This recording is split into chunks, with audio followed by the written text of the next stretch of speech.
Hey everyone!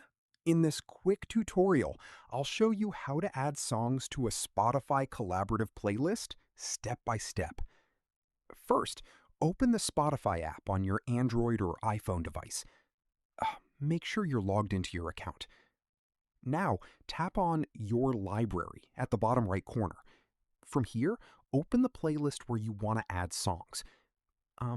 This should be a collaborative playlist where multiple users can contribute. Once you're inside the playlist, you'll see the Add to the Left button option at the top. Tap on it. Now you have two options.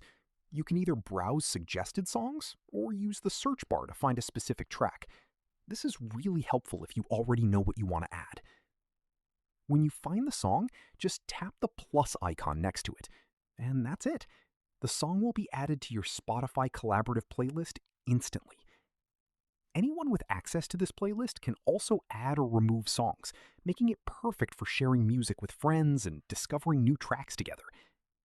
So, yeah, that's how to add songs to a Spotify collaborative playlist easily.